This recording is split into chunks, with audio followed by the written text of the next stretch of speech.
The Elks. I'm a fan. I'm in. What's the deal that it wasn't Elk? Elks is good. Elk would have been great. How about that? It's like, as we said yesterday, the Heat, the Jazz, the Mammoth. It's that team name without an S on the end of it. And I'm not being critical. I'm all for the Elks. I think it's cool. I love the logo. I love the scheme. I'm on it. This is the Rod Pedersen Show. Happy Friday, everybody, and welcome to a little thing we call Flame Tech Football Friday. It's a big day, Darren Moose Dupont. How are you? I'm good. That's good. I'm good. We're one day past our second birthday, right? It's episode number 499. And like any birthday party, we kept the decorations up. Oh, yeah. Just waiting until the helium goes away. Exactly. Why not? Why not? How about that? We got John Frenzy here in the bunker. He's ready to roll. He's got his Saskatchewan Roughriders socks on. So you'll be treated to that, everybody, in segment 2. We've got Jimmy Two Tables here, our sales manager. We've got Paul Fegler here from Dub Network. All socially distanced in the bunker, and it's a party on a Friday as we get ready to roll. Unbelievable. You ready for the weekend? I am ready for the weekend. It's great weather, too, eh? Oh, I love it. I mean, it can't get too hot. So 40 degrees, like I'm all for it. I know a lot of people aren't. They're just dying looking for the pool, but we're good with it. I'm good with it. We're good with it. So we got breaking news coming down the pipe, and I'm going to get to that in a moment. I just want to tell you who's coming up on the program today. I mentioned John Frenzy. The president of the Edmonton Elks, Chris Preston's going to be with us today. I'm very, very excited to have that whenever you have a CFL team president come on. Chris Preston will bring greetings from the northern capital of Alberta. And also Chris Bickford will be with us. He's a TV producer, filmmaker. He's got a project on the go for the Canadian Football League. He's very excited to tell us and you what he's working on there. So that is all coming up on the program today. Can we hit the quick 6 show topics, please, Director Jordan, if you don't mind? Please and thank you. Are we live on YouTube right now? I was trying to find it here. There we go. I see. Oh, my God. What? From my buddy Kyle Hall. He's watching on Long Island. He says he's from the Broadway Hat podcast. Yeah. That's where I made my Broadway debut, was on his podcast. He says, I know it's Football Friday, but are we excited about USA versus Canada semifinals matchup tomorrow? Should be a great game. That's a hard no, Kyle. No. Lynch and I were just talking about that in the car ride up here. He's like, is Bedard playing in this? Nope. Then forget it. See Blake in the World Championship? Would you be surprised? Probably not. No, we're not geeked up for Canada USA, but Kyle, you please report on it and you tell us what you think. I will not be watching. I haven't watched a second of the World Hockey Championships, and that will include the playoffs. I'm sorry. Just the way that it is. So number one, talk about the way things roll, man, in the 24-hour news cycle. Mark Scheifele gets a 4-game suspension from the National Hockey League yesterday. I thought it should be 2. As did you. Yeah. He spoke this morning, just finished. He actually might still be at the podium. And I thank our good people of Winnipeg sending us the quotes here down the pipe with what Mark Scheifele said. He said he's shocked. I'm paraphrasing here because I didn't watch it. But he said he was shocked by the punishment. He's very upset at the abuse that's been hurled at his family over this. And he's not speaking for himself. So I guess it sounds like he came out guns a-blazing a little bit, Mark Scheifele, this morning. And good for him. But he's going to sit for 4. Game 2's tonight, and we'll come up with that. I think we would all agree 4 games are harsh, but whatever. What bothers me, and this is a larger symptom of society right now, is just the damn name-calling. And some people just can't let stuff go here. That's the ugly stuff. And as Scheifele said, he's praying for Jake Evans, so he took the high road there. But as Lynch and I were talking about on the car ride up here, Lynch is like, he's the leading scorer. He's never been suspended before. He doesn't do this. I don't want to spend any more time because we spent a lot of time on it yesterday. I don't know that he would know when he started cranking it up from the other end of the ice that Evans was going to come around behind the net and do what he did. There's no way he could have known. So to say that it was predatory would have meant that he intended to do this, and I just don't think that he meant to do it. I still don't. And I've been called all these horrible names. It's really hurt my feelings. I can handle it.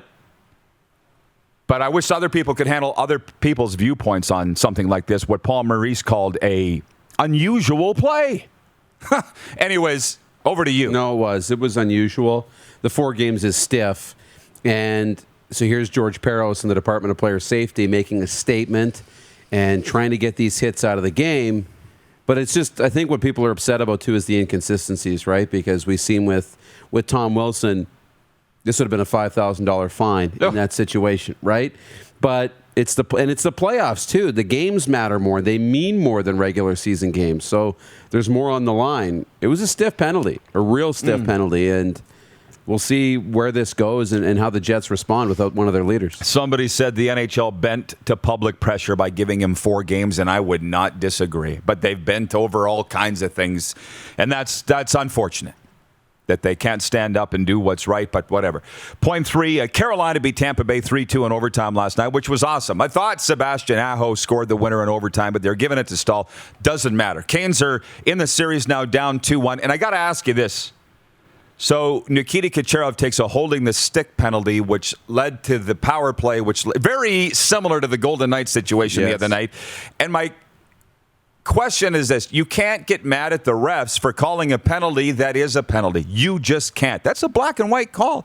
Did you see after the goal went in, Kucherov was chasing the referees around? I did. I saw that. And it was like the slashing Riley Smith knocking the stick out of Rantanen's hands the other day. It's a penalty. You can't even get mad about that because it was a penalty. This is all reminding me of the 2014 Grey Cup where a game-winning punt return touchdown by Speedy B was called back because of a blocking to the back penalty on Taylor Reed, and it was a penalty. So how can you get mad at the officials for calling what's a penalty? As the Ticats said to me, Rod, they were letting it go all game.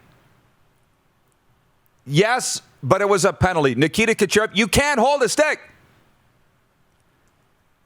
So where are you on that? Like I don't. Yeah. Well, I look at it. They're both first period, like first overtime penalties, and for the most part, they were pretty early in the overtime too, right? If I'm not mistaken. I think that's the officials looking for something black and white that they can call early on to set that kind of tone that, look, we're still going to call some penalties in overtime. Because if you don't, because you don't want to call those, you want to manage the game.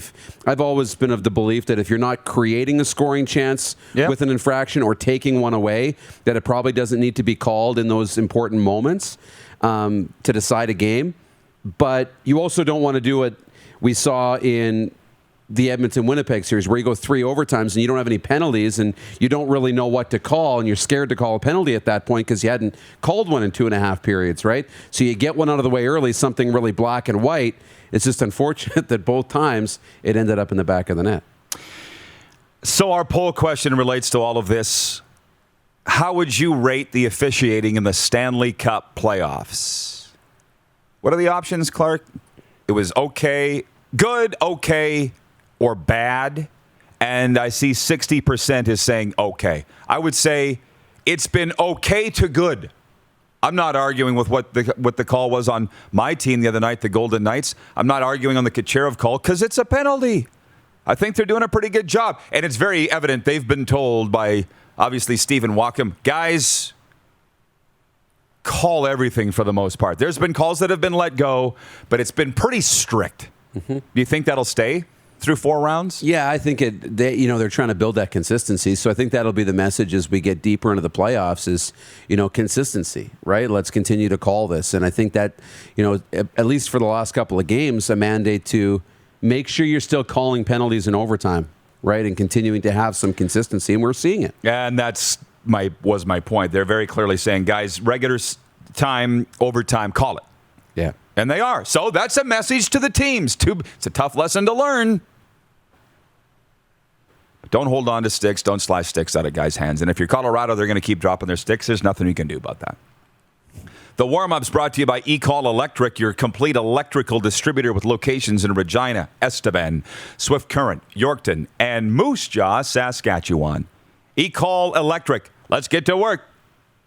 Point 3, the forgotten series, Boston Islanders. Bruins won in overtime last night, 2-1. 1 in 3 games in these Stanley Cup playoffs is going to overtime, and I'm here for it. Oh, yeah. You know why? The games are ending just a couple minutes into overtime. So we don't have any of these post-midnight which are okay things when they're a rarity, right? The one-offs, that 3 overtime Winnipeg-Edmonton game, I'm here for that too. But if that was happening every night, that would be a little bit exhausting. So, no, it's really, really exciting. John in Winnipeg's watching. John, He says NHL officiating has been dependent on makeup calls. Don't start. Too soon. What's a makeup call? They don't do that. Doesn't exist, does it? Never heard of anything like that. Point 4. 2 big games tonight. It's basically a doubleheader. 5:30 Mountain, Montreal at Winnipeg. 8 p.m., Colorado visiting Canada's team, the Vegas Golden Knights. So we're settling in for basically 6 hours of hockey watching tonight. Yes. By the way, people continue to send me out of Winnipeg. I love this, by the way. When I said that Scheifele's hit was unintentional, people were writing me saying, Rod, you're just pandering to your Winnipeg fans. I thought, maybe subconsciously, and let's walk that back for a second and say it again. That I would have any fans in Winnipeg is a miracle. Oh, yeah. It's a miracle. I remember when we did your old show on Yes. local Regina radio, leading up to a Labor Day Classic or a Banjo Bowl, we sat there, I think, for like an hour, coming up with derogatory nicknames for people in Winnipeg and saying them on the air and taking viewers' suggestions. Like, that was a regular occurrence. We don't need to go that far. I don't know what you're talking about. And now, we love them. And here we are. People say, why, Rod, have you got on the Jets bandwagon? I said, because they've been the nicest to us. All of the people of Manitoba. So, love conquers all. 0.5 Astros at Blue Jays today, just putting that out there. We're not totally paying attention to the Bluebirds yet, but they continue to win. And 0.6. We'll get into this more with John Frenzy because he's got a better memory for the United States Football League than I do from 1983 to 1985. And by the way, we do have the president of the Edmonton Elks coming up, Chris Pedersen. Still sounds like a service club to me. I will get used to it, but it's like the Edmonton Elks club president, Chris Pedersen, will be with us. Anyways, I can see it. CFL returned to play, blah, blah, blah. I see people writing in and saying, I'm so excited. I'm so excited that the CFL is going to play. From James and Board in Manitoba, Winnipeg has warmed up to Rod nicely. And I'm just so darn grateful for that. I don't know how it happened. Do you? I don't know how it happened. There's no watershed moment, but it's day by day. You have to put in the work. Yeah. You have to, show them the love. We showed them the love. They showed us the love. Arlen Bruce III is watching in New York. You'll remember Arlen R. Bruce III. He says, love conquers all. How about that? He was paying attention. Thanks, Arlen. That dude's going to the Hall of Fame from Olathe, Kansas. Where was I? My brain has turned to mush. See what love does? And that's what happened to Winnipeg. Yeah. So CFL returned to play. Back to reality. I don't know. I'm getting phone calls. What I'm hearing isn't matching up with what I'm reading. Fair? Yeah. I'm still of the mind when they're on the field in training camp and kicking off August 5th, then I will believe it. But I'm going to continue to be happy and positive, and it sounds good. And that's all. I'm not convinced yet. When we've covered this before, we see the Rough Riders saying that they'll have all of their season ticket holders in attendance, plus more for their games. I'm just saying, who are they going to play? Mind you, when I read these news updates every morning, they're not talking about COVID in this country anymore. They're not talking about that. It's not a thing. America, they moved on, how long ago? 5-6 months ago? Yeah. So it continues to go the right way, but it's going to need 10,000 fans per stadium to make this a go and everything. So we're positive about it. But somebody's written in here and said this USFL thing is going to cause the end of the XFL thing. Do we have time or interest to talk about that? We can, absolutely. I mean, we have no idea what the USFL thing is going to do to the XFL, right? We really don't. They want to play. The USFL wants to play. The XFL wants to play. The CFL wants to play.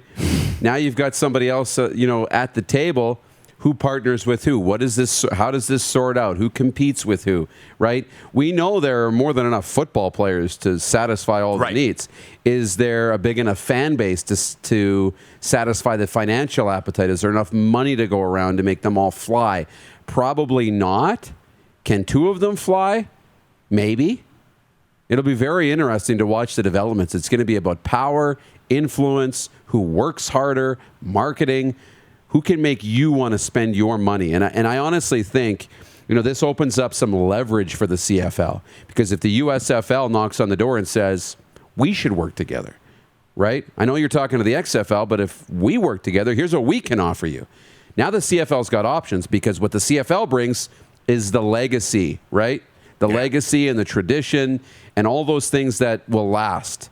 So I think it's a good spot for the CFL, but it'll be interesting. We don't know how far down the road they are with the XFL. We don't. So maybe that comes up in our next chat, as the president of the Edmonton Elks, Chris Presson, will join us from the City of Champions. This has been the warm-up for E-Call Electric. E-Call Electric, let's get to work. It's a Flame Tech Football Friday, and you're watching on Game Plus TV Network across all 10 provinces in 31 states. Live daily on YouTube and Facebook, and 24-hour sports radio for Suds Full Service Car Wash at rodpedersen.com. You're watching Rod Pedersen on demand. For more of the Rod Pedersen Show, visit rodpedersen.com or follow Rod Pedersen on social media.